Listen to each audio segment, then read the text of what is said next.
Have you ever seen a photo that just sends a shiver down your spine? A picture so unsettling you can't look away? Well, get ready, because today we're diving into one of the most famous and frankly most terrifying ghost photographs ever taken. This is the story of the Brown Lady of Raynham Hall. Imagine this. It's September 19th, 1936.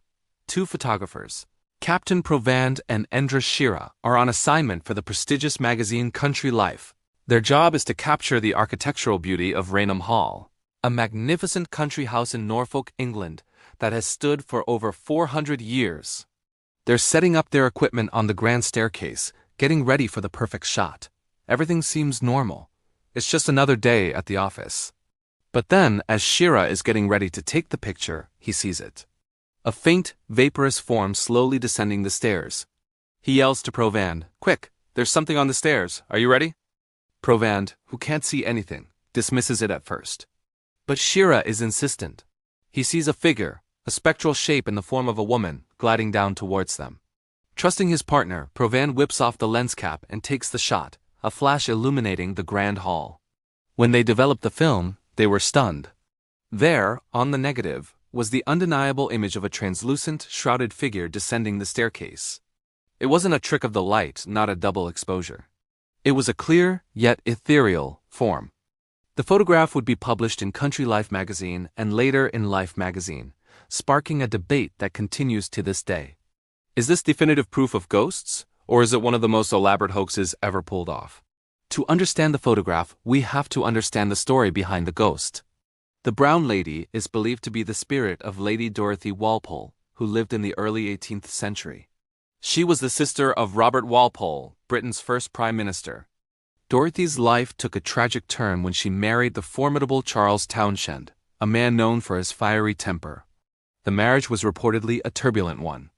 The story goes that Townshend discovered his wife had been unfaithful. As punishment for her alleged infidelity, he locked her away in a room at Raynham Hall. She was forbidden from ever leaving the estate, and she was even kept from seeing her own children. It was a cruel and lonely existence. Dorothy Walpole died in 1726, officially from smallpox.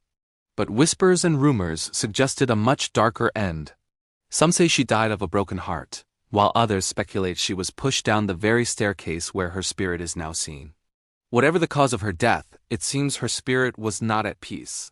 For over a century before the famous photograph was even taken, sightings of a ghostly figure in a brown brocade dress were a common occurrence at Raynham Hall. The first recorded sighting was in 1835 during a Christmas party.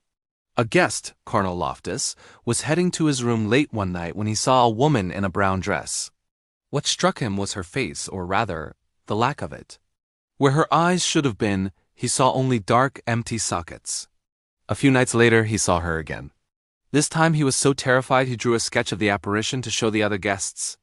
Another guest that very same Christmas, a man named Hawkins, also encountered the Brown Lady. He described her as a noble lady in a brown satin dress, but her face glowed with a pale, ethereal light, making her empty eye sockets even more horrifying. The story spread like wildfire, and many servants and staff refused to stay at the hall after dark. One of the most credible witnesses was Captain Frederick Marryat, a famous novelist and friend of Charles Dickens. A skeptic by nature, he didn't believe the ghost stories and requested to stay in the haunted room to debunk the legend once and for all. He slept with a loaded revolver by his bed just in case. One night, he and two of the young Townshend family members were walking down a long corridor when they saw a figure approaching them, carrying a lamp. At first, they thought it was one of the ladies of the house. But as the figure drew closer, they recognized her from the descriptions. The Brown Lady. Marryat said she passed right by them, giving them a diabolical grin before vanishing.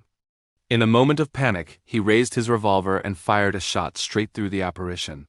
The bullet passed through her and lodged in the door behind. These historical accounts add a heavy layer of credibility to the 1936 photograph. The photographers, Provand and Shira, were respected professionals. They swore on affidavit that they had not tampered with the negative. Experts who examined the photograph over the years have struggled to find any concrete evidence of a hoax. Some have suggested it was a smear of grease on the lens, or a trick of the light combined with a long exposure, or even that Shira deliberately faked it without Provand's knowledge.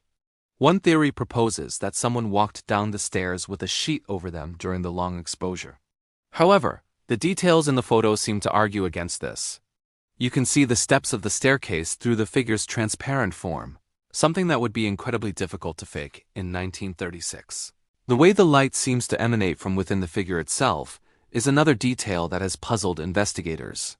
Over the years, many paranormal research teams have visited Raynham Hall, armed with modern technology.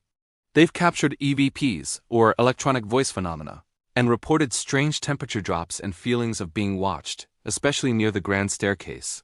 While no one has managed to capture an image as clear as the one from 1936, the strange occurrences continue. Visitors to Raynham Hall today still report eerie experiences. The feeling of an unseen presence on the stairs is a common report. Some have claimed to see a fleeting glimpse of a figure in brown, while others have heard phantom footsteps or the rustle of a satin dress when no one is there. The story of Dorothy Walpole, a woman trapped in life and now trapped in death, continues to echo through the halls of her former prison. So, what do we make of it all? Is the brown lady photograph the holy grail of ghost hunting, a genuine snapshot of the afterlife? Or is it a masterful piece of trick photography that has fooled people for nearly a century? Skeptics will always find reasons to doubt, pointing to the potential for double exposure or other camera tricks, even if they were difficult to achieve at the time. Believers, on the other hand, see the photo as the culmination of centuries of eyewitness accounts, a moment where the veil between our world and the next was briefly lifted. The figure in the photograph is graceful, almost sorrowful, as she descends the stairs. She doesn't seem malevolent, just lost and ethereal.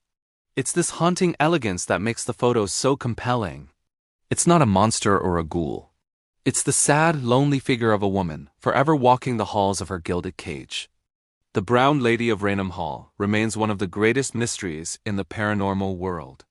The photograph stands as a monumental piece of evidence, a controversial and chilling image that forces us to question what we think we know about life, death, and what might come after. Whether you're a believer or a skeptic, you can't deny the power of this image and the tragic story behind it.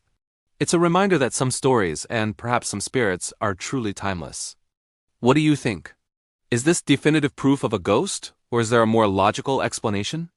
Let me know your theories down in the comments. I'd love to hear what you all think about this iconic case. Thanks for watching, and if you enjoyed this dive into the unknown, don't forget to like, subscribe, and hit that notification bell so you don't miss our next spooky investigation. Stay curious and see you next time.